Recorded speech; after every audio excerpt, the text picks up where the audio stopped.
The National Assembly of Venezuela has declared Volker Turk, the United Nations High Commissioner for Human Rights, persona non grata for ignoring the forced disappearance of Venezuelan migrants kidnapped in El Salvador.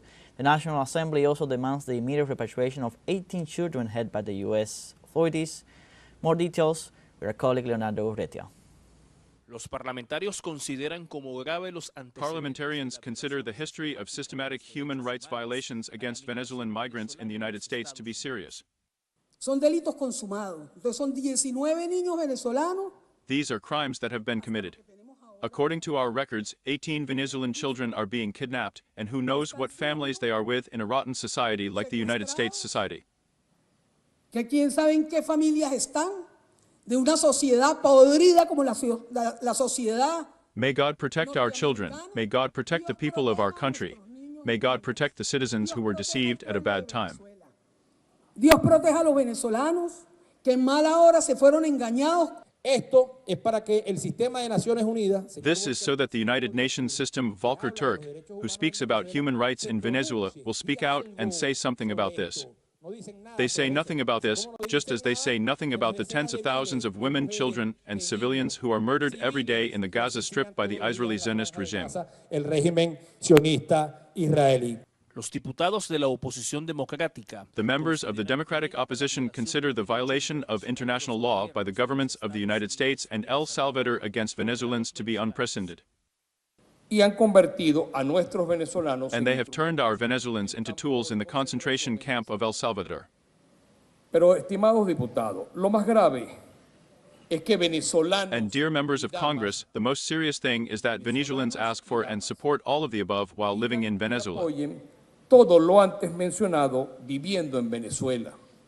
El Poder Legislativo le pide al gobierno considerar retirarse de la oficina. The legislative branch asks the government to consider withdrawing from the United Nations Human Rights Office while Volker Turk is in office, in addition to announcing a series of protests in support of the 18 Venezuelan children detained in the United States.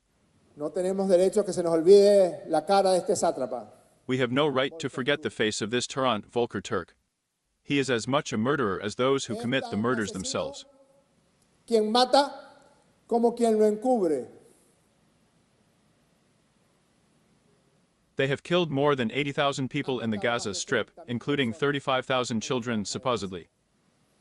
35,000, 34,000 niños, supuestamente, deben ser muchos más.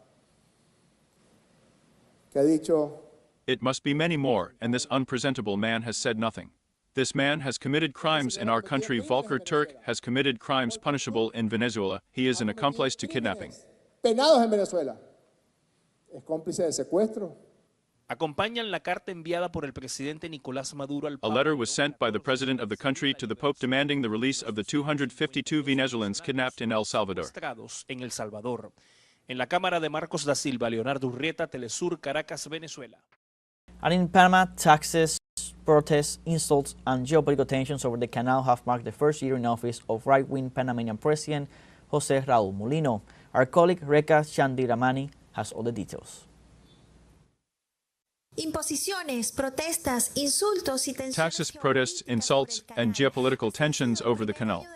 This has been the first year of the right-wing government of President Mulino, who today presented a report to a divided National Assembly, whose control he lost to an alliance of deputies from various opposition parties. Lo que para nosotros fueron días de trabajo arduo y disciplinado. What for us were days of hard and disciplined work focused on putting things in order and setting priorities was seen by those who for years lived comfortably off the state as a declaration of war. Cómodamente del Estado, como una declaración de guerra.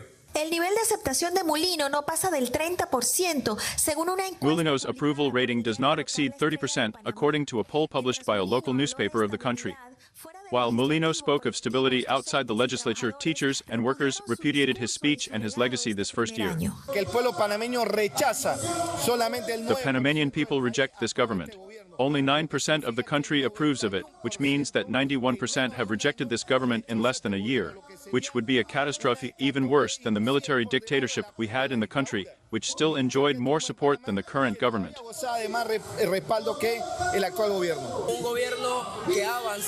This is a government that has advanced its pro-business interests in an almost dictatorial manner, that is to say. What has escalated here is the discourse of the extreme right, the anti-rights discourse, the anti-popular discourse. That is what this year of President Mulino has been.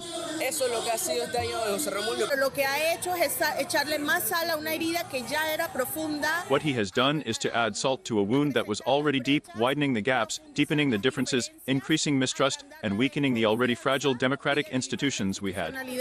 Débil que ya teníamos democrática. Molino inaugura su segundo año de mandato con una asamblea en Mulino begins his second year in office with an assembly against him.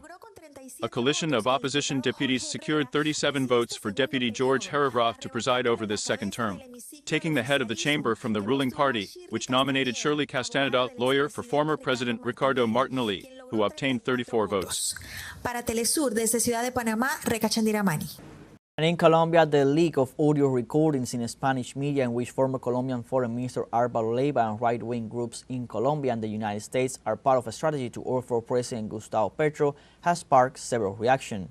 Our correspondent Dan Tobar has all the details. La filtración de audio del ex canciller The colombiano. leaking of audio recordings of former Colombian Foreign Minister Álvaro Leiva has brought back to the table the already repeated allegations of a strategy to overthrow President Petro, in which Colombian politicians, including members of the current government and even the United States, are allegedly involved. The president reacted almost immediately.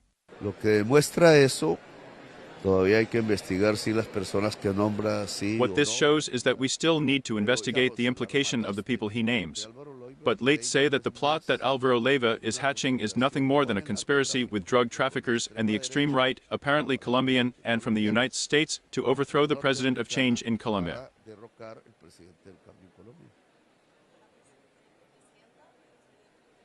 All the people he names there, whom I do not know if what he says is true or not, must give explanations not only in public politics, but also before the courts. Pues deben dar explicaciones, y no solamente políticas públicas, sino ante la justicia. Entre los estadounidenses señalados se encuentran el senador republicano José Díaz Balart. Among the United States, individuals identified is a Republican senator alleged to have met with representatives of Colombia's right-wing parties. For some representatives of the political forces allied with President Petro, there is no doubt that this is a coup d'etat, and they have called for a legal review. Como miembro de la bancada de gobierno y como presidente de la Comisión Segunda. As a member of the government bench and as chair of the second committee that handles security, defense, and international affairs, solicitaré un debate de control político. We will immediately request a political control debate in a closed session to be attended by the Ministry of Defense, the Foreign Ministry, and the National Intelligence Directorate so that they can provide us with explanations of what is happening. What resources do we have in Colombia to defend democracy, and what are the next steps to understand these names that have appeared in these audio recordings? What role are they playing in the destabilization of democracy? ¿Qué papel están jugando en la desestabilización de la democracia? Por su parte, la vicepresidenta Francia Márquez, que también es señalada en los audios filtrados. For her part, the vice president, also mentioned in the leaked audio recordings, submitted a request to the prosecutor's office to investigate these events, but not before denying her involvement in a plan to undermine democracy. Likewise, former Foreign Minister Leiva assured that he never conspired to overthrow the president and argued that his comments were part of a private conversation in which he did not refer to any plan to overthrow the Colombian executive. Statements that were not well received by some sectors. Leiva representa intereses de clases. Leiva represents the interests of economic classes that manage to blame all evils and conflicts on the president. Todos los males, todos los conflictos, porque el tema no es Petro, el tema es. Because the issue is not the president, the issue is how to end an alternative project for a country that has the right to rethink its economy and its international relations. Repensar su economía, a repensar las relaciones internacionales. Desde la Cancillería, From the Foreign Ministry, the current head of this portfolio, Laura Sarabia, assured that no attempt to disrupt institutionality or the presidential term can be allowed. Hernán Darío Tobar Gaitán, Telesur, Bogotá, Colombia. The National Assembly of Venezuela has declared Volker Turk, the United Nations High Commissioner for Human Rights, persona non grata for ignoring the forced disappearance of Venezuelan migrants kidnapped in El Salvador. The National Assembly also demands the immediate repatriation of 18 children held by the U.S. authorities. More details with our colleague Leonardo Urretia. Los parlamentarios consideran como grave los Parliamentarians consider the history of systematic human rights violations against Venezuelan migrants in the United States to be serious. Son delitos consumados. Entonces son 19 niños venezolanos. These are crimes that have been committed. According to our records, 18 Venezuelan children are being kidnapped, and who knows what families they are with in a rotten society like the United States society. ¿Que quién sabe en qué familias están?